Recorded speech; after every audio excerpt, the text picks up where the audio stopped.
Bonsoir et bienvenue dans cette nouvelle édition du journal de PDCI TV. Le président Henri Konan Bédié et son épouse séjournent depuis ce jeudi 12 mars 2020 à Yamoussoukro. Ils prendront part demain vendredi aux obsèques de feu Charles Kofi Dibi à Bouaflé.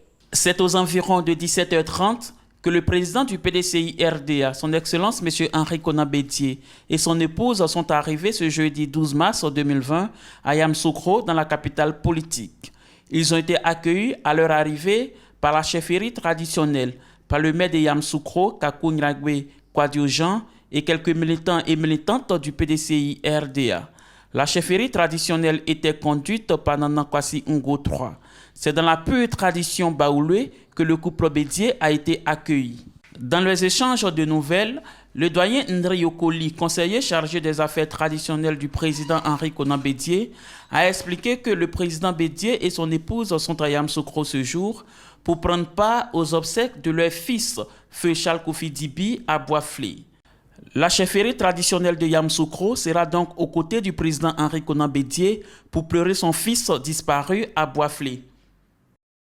Les partis politiques de l'opposition ivoirienne ont animé une conférence de presse pour se prononcer sur la décision du président Alassane Ouattara de ne pas se représenter pour un troisième mandat et sur la révision de la Constitution et du Code électoral. C'était ce jeudi 12 mars 2020 au siège du PDCI RDA à Cocody. La déclaration du chef de l'État Alassane Draman Ouattara devant le Congrès le 5 mars 2020 à Yamoussoukro annonçant la décision de ne pas briguer un troisième mandat en octobre prochain et sa volonté de modifier la Constitution continue d'alimenter le débat en Côte d'Ivoire. L'opposition politique ivoirienne représentée par les plateformes CDRP, EDS, FPI, AFD, LMP ainsi que les partis URD et LIDER a animé une conférence de presse ce mercredi 12 mars 2020 au siège du PDCI RDA pour se prononcer sur cette actualité. L'opposition ivoirienne a salué la décision du président Alassane Draman Ouattara de respecter et de se conformer à la Constitution qui lui interdit un troisième mandat.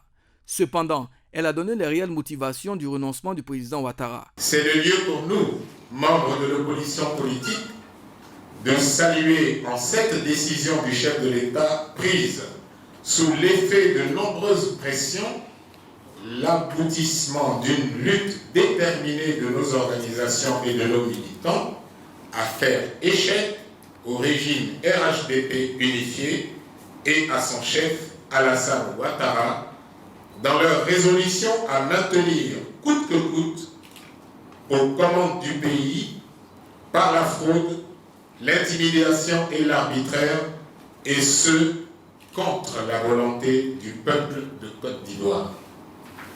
Alassane Ouattara vit aujourd'hui sous la pression d'un contexte international, désormais, nous le savons tous, peu propice au troisième mandat des dictateurs. Il fait face aussi à son impopularité croissante suite à l'accumulation de nombreuses maladresses politiques au plan national et international. C'est pourquoi, pour rentrer dans l'histoire par la bonne porte, et pour rentrer dans l'histoire tout court, Alassane Ouattara devra organiser à bonne date des élections justes, transparentes, crédibles, sans violence, et transmettre le pouvoir sans autre forme de procès aux candidats élus. Les partis politiques de l'opposition ont marqué leur étonnement face à cette volonté de réviser la Constitution et le Code électoral. Pour l'opposition ivoirienne réunie ce jour, cette révision est antidémocratique puisqu'elle a un but inavoué. Il apparaît désormais clairement que la manœuvre du RHDP unifié n'avait pour seul but que la confiscation du pouvoir par Alassane Ouattara et son clan. Alassane Ouattara est dans une manœuvre claire de quitter le pouvoir sans partir. Comme d'autres avant lui, il veut donner l'illusion de son départ tout en gardant le contrôle des principaux leviers de la gouvernance. La révision de l'article portant instauration d'un vice-président nommé par le président de la République est une manœuvre attentatoire à la dignité et à l'intelligence des Ivoiriens. L'opposition rejette catégoriquement l'idée d'un vice-président non élu.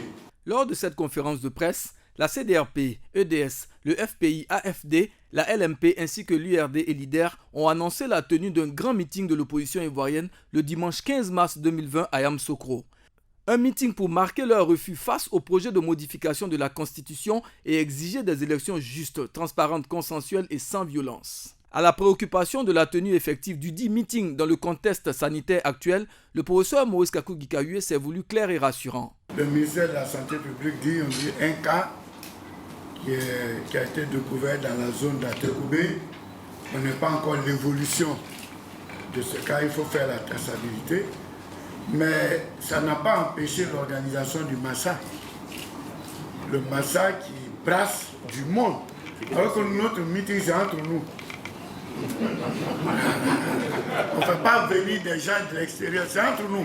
Et bien entre nous encore, on veut commencer par le centre.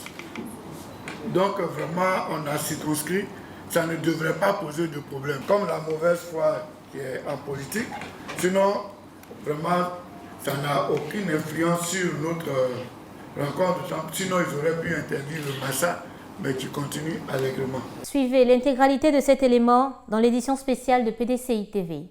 Les groupes parlementaires de l'opposition, composés des groupes PDCI, RDA, Vox Populi et Rassemblement, ont fait une déclaration relative à la révision constitutionnelle.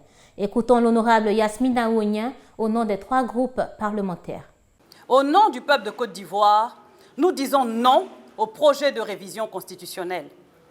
Par conséquent, les parlementaires de l'opposition se retirent dès cet instant des travaux parlementaires visant à modifier la loi fondamentale de notre pays pour les groupes parlementaires d'opposition, PDCI, RDA, Rassemblement et Vox Populi.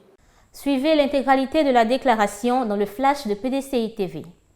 Le mouvement des cadres engagés et entrepreneurs pour le PDCI RDA, MCEE PDCI RDA, avec à sa tête le président Diaou Foué, a procédé le mercredi 11 mars 2020 à la maison du PDCI RDA à Cocody à la remise symbolique de 300 cartes de militants au coordonnateur du dit mouvement de Port-Boué. Lancé en grande pompe le samedi 21 septembre 2019 dans la commune de Port-Boué par le mouvement des cadres engagés et entrepreneurs pour le PDCI MCEE PDCI, l'opération d'enrôlement et d'immatriculation des militants du PDCI RDA de la dite commune a connu son dénouement le mercredi 11 mars 2020. Réunis à la maison du parti à Cocody, le président Diaou Foué et ses amis du MCEE PDCI RDA ont remis à Mme Kri Doba, coordonnatrice MCEE PDCI RDA de Port-Boué, qui accompagnait quelques militants, 300 cartes de militants. À la fin de cette cérémonie de remise de cartes de militants, PDCI TV a recueilli quelques réactions. Aujourd'hui, c'est un satisfecit général pour une activité qui a débuté depuis le 21 septembre